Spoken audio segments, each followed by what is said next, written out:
Hello, hello, hello, guys. How are you doing? I trust that all is well.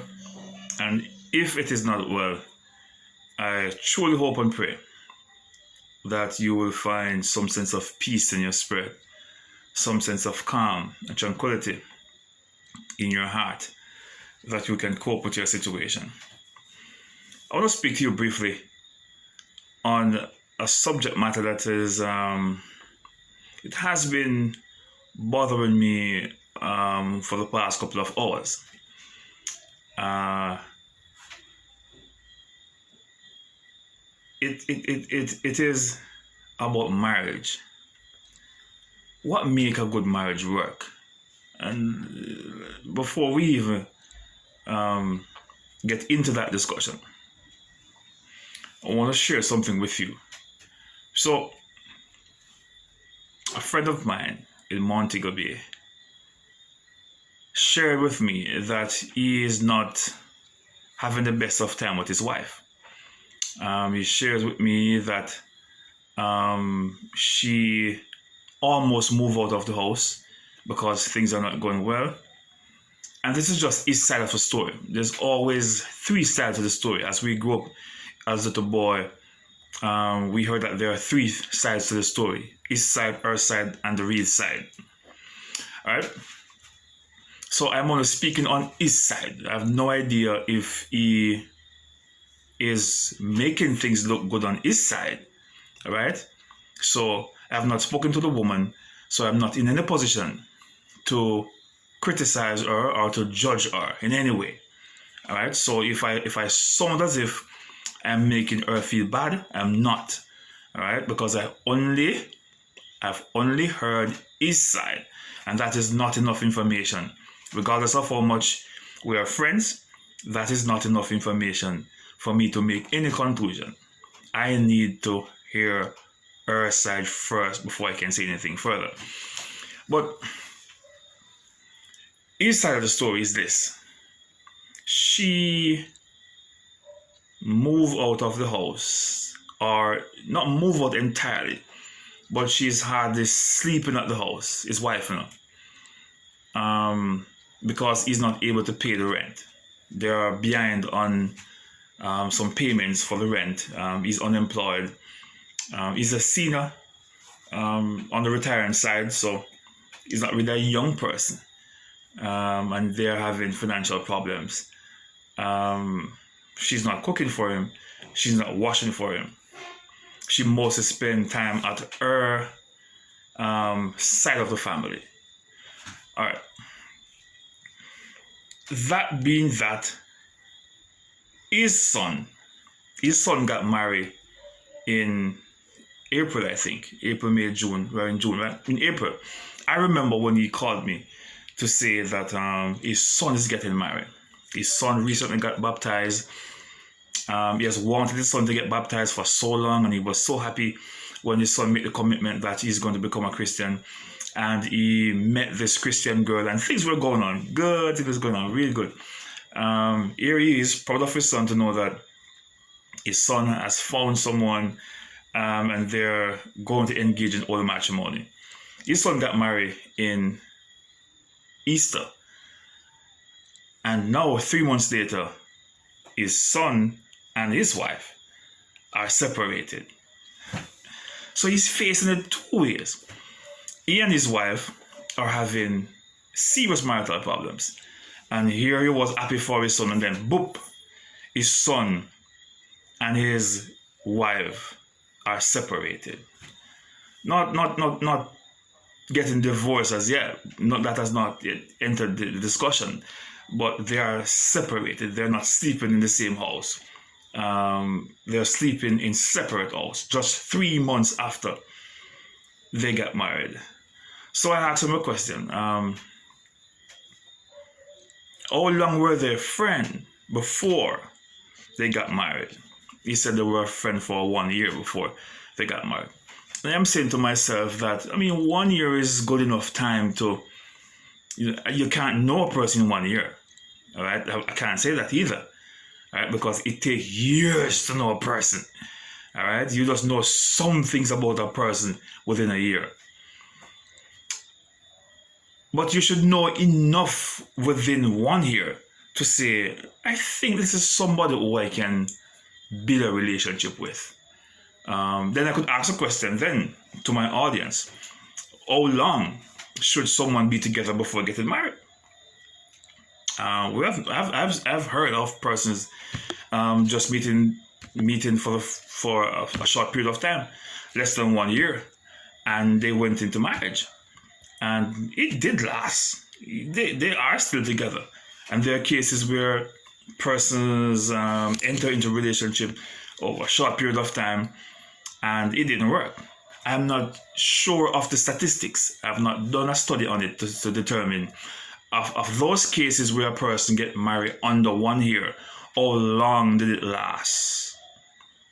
Did it last for at least 2, 3, 4 years? You know, so I've not done a study on it to have a data to say this is the probability that if you get married too early, it will not work, or if you get married too early, it can still work, or how early is too early. You know. But they were they were friends for a year, and here they are, 3 months later, they're divorced. And I'm saying to myself that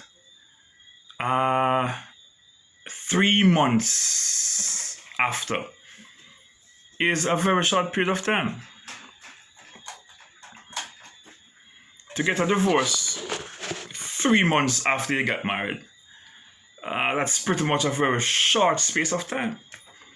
I am married now for 7 years. My wife and I, we were friends for. How long were we friends for? I knew her from 2008. We met at college, and we were friends 2008 to 2010. We left college. That is Exeter Community College in Temperament. And then we were just socialized friends for another 2 years, 2012. We never got serious until 2012.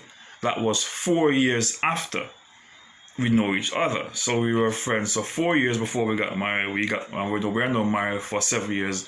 So we were friends for like the past 11 years. Well, 4 years is a long time, right? So it's 4 years of friendship before we actually got married. We got married in 2014. All right, 2014. Do I get the math right?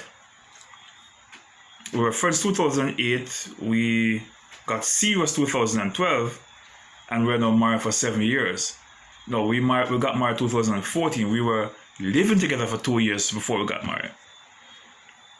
12 to 14. Yeah, so we know each other in all for 7 and 6 is what? So it was 13 years. 13 years. We have known each other for 13 years in all, from 2008 to now 2021. But there are a number of persons who they know each other a short period of time, and they got married, and they're still together. You know, so what make a marriage work? You know, what make a marriage really work? You know, what are the components? What are the do's and don'ts to make it work? You know, before you go in front of the pastor to make that commitment, what are some of the things you need to do? You know, what do you need to do? You know, because I'm seeing here where this man, my friend, and his son are both, you could say, probably facing divorce or possibly facing divorce, because both of them, their wives are no longer inside the house where they are. Their wives have stepped out of the matrimonial home. You know, and it begs me to wonder what is going on, because both of them are now in a difficult position, you know, where they are facing the possibility of being a single man again. And both men are Christian. Both men are men of God. Both men are devoted Christians who have given their life to Jesus Christ and are trying to live right. I'm not saying that Christian men are perfect. Nobody is perfect. All right. In fact, I've read something would state that Christian men are not the best men. I don't think anyone want to hear that, right? But there are studies which show that a number of sisters in the church are looking outside because they're saying that Christian men are not really the most ideal man to get married to. But there are a number of things you could look at as to what you need to do before you get to the altar. I think that honesty is very important. Just be honest. Someone will say that if you did not ask and I did not say, it means that I did not tell a lie. That's a technical one, right? If you did not ask and I did not say it, it doesn't imply that I lied. It is that you did not ask. But someone would say, even if the person did not ask, you could have said something. There you go again. So honesty is very important. Trustworthiness, very important. You must be able to be trusted. You have to be sincere. You have to be genuine. You're not faking it. You're not faking your emotions. If you do not like something, it is okay to say you do not like it without hurting other person's feeling. You can be respectful in doing that. Because pretension, if you're pretentious, if you pretend all the time, a person is not going to be able to calculate and assess your authentic and genuine feeling. And that can pose a problem as well. There has to be love and respect. Love alone can't make relationship work. There has to be mutual respect for each other. I respect you, you respect me. You know, a number of persons will think that money or finance, it takes finance to really make a marriage click. No, we have seen where rich people are getting divorced. Look at Bill Gates. Bill Gates, one of the richest men in the world, he's getting a divorce from his wife. So it's not money. It's not money. As a matter of fact, too much money can even cause problem. All right. Of course, we all need money. Money is very important. Would I say it's not important? It's absolutely important. All right. We need money to function every single day. All right. The light to stay on. There's water in the pipe. Whether you're paying rent or you're paying mortgage. All right. Money is important. You need gas for your car. You need money to even pay for a car. You know, even if you're taking a taxi, you need fare. All right. So money is very important and can destroy a relationship as well. But I don't think a relationship should base on a person's financial stability. Because if it is, then when financial trouble comes along, then the relationship might just go down the drain with it. All right? Like my friend now who is facing problem with his wife because he's in a financial problem. He's not able to pay the rent for the house. He's not able to meet his financial obligation. And as a result of that, he finds himself in a situation where she's saying, look, you don't care. You don't care. And she stepped out of the house.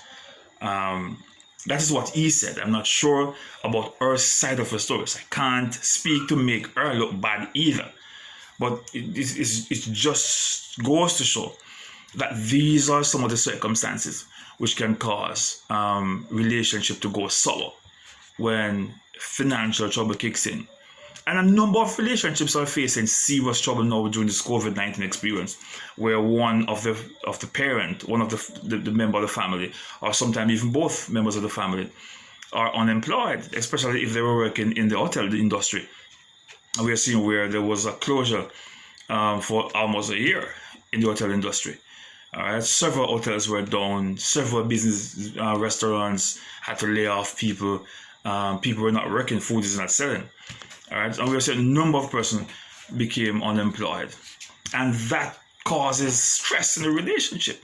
You know, so don't be surprised if a number of relationships after COVID-19, a number of relationships are broken up. You know, don't be surprised to see that. But to make a relationship work, you know, you have to have a good temperament. I think problem solving is a major problem in a number of relationships where people just do not know how to deal with their problems. You have to be of good temperament. You have to know how to deal with a situation, how to handle a matter. Your approach, you have to be very cautious in how you deal with things. You have to be very tact in the way you speak. You can't just say things as they come to your mouth. You can't be callous and use word loosely. All right, you have to think carefully, and be cautious in what you're saying. Think of how it might affect the person. If you were in that person's position, would you want to be spoken to the way you have spoken to the person? And that's a major problem, because sometimes you speak out of anger and the person just respond out of anger, and there's a big blowover for something that could have been dealt with easily, but because of the emotions. So one person has at least need to have a level head to say, look, did you really mean what you just said? Do you realize who you're talking to? Somebody need to be on the calm side, not fire for fire. Or it's a simple situation can blow out of context, which didn't have to be if one person had just said, what are you talking about? Why are you speaking like that? Why are you upset? But it takes so much, for a relationship to really prosper. And I think it boils down also to each person's self-concept, my self-identity. How do I value myself? What is my worth? How do I see myself? Do I need to be validated by others to feel appreciated? Do I need a compliment from others to feel as if I am doing something good? If I don't get a compliment, can I still do what I am doing despite of? It all depends on how you feel about yourself, about your own self-value, your own self-esteem. Yes, we want to feel appreciated. We love when people express gratitude for what we have done for them. But what if the person does not express appreciation? Will you keep on doing it? Are you doing it just for praise? Or are you doing it because it is your responsibility to ensure that the relationship stay together? A number of things go into it, but that's the reason why you find that relationships are so complex, because here comes two persons of different personality coming together to be one. All right, here comes a man who thinks differently, because the right side of the male brain develops faster than the left side. The left side of the female brain develops faster than the right side. The right side of the human brain deals with mobility, movement. So you find that the boys love to play more than the girl. The boys love to climb and love to do physical things, play football and all of that, more than the girl. The left side of the human brain deals with speech and all of that, language, right? That's the reason you find that women love to speak. So there you have it, gentlemen. Women are given the right to speak because their left side of the brain, of the human brain, develops more faster. That's the reason why you find that girls speak language, the English language, more fluent than boys. They catch on to education, to concepts faster than boys. All right. So there you have two different persons who develops two different ways, trying to be as one, a man and a woman of two different psychological makeup, coming together to be as one. It is difficult. It is challenging. But that is what also makes it unique, because here you have two different components, two different things coming together with this diversity and creativity, trying to make one. Each person brings their own creativity and style to the relationship. Each person is bringing their own unique contribution to the relationship. We're not coming together because we are the same. Our differences is what make us more beautiful and keep us bind together. So it's challenging, but it's an amazing experience when you can have someone who you can live with, be with, and enjoy being with. Not just enduring the relationship, but really love being with that person. It is an amazing experience. But I'm really sorry though for those who are suffering in their relationships.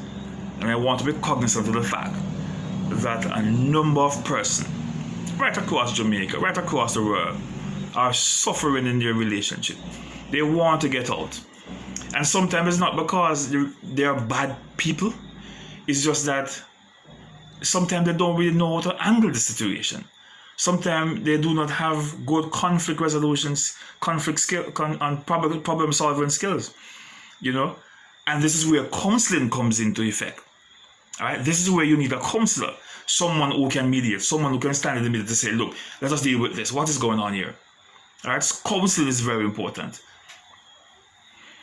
So if you are in a relationship where you are feeling stressed, depressed, annoyed, bored, tired, exhausted, probably you need counseling. You probably need to speak to somebody else. Probably need to get someone else's opinion. Probably it is something that you are doing or something that you are not doing. Don't leave the judgment to your decision alone. Seek a second opinion on the matter. Seek counseling. Both my friends, my friend and his son, both have gone to counseling and the situation remained the same. So I'm not sure if they're going back to counseling and what will be the end result. But I pray though that they will find a way to work it out. You know, someone will say that, what if they're not meant to be in the first place? That is also a possibility, yes. But at least try. Try first. Not going into it with the realization that it might not, that it could have been a case where it is not meant to be. Don't approach it with that kind of attitude. Try to make it work as if you want it to work. And then see what happens from there. If it is not going to work, it's not going to work. All right? But don't let it be that it did not work because you did not try to make it work. You know what I mean? So I want to pray for those couples out there who are going through serious times in their relationship. Seek counseling. Talk to your pastor. Talk to a friend. You know, talk to somebody who will help. And you can also send me an email, Barrington Thompson Senior at yahoo.com. BARRINGTON THOMPSONSNR at yahoo.com. Let us talk. Okay?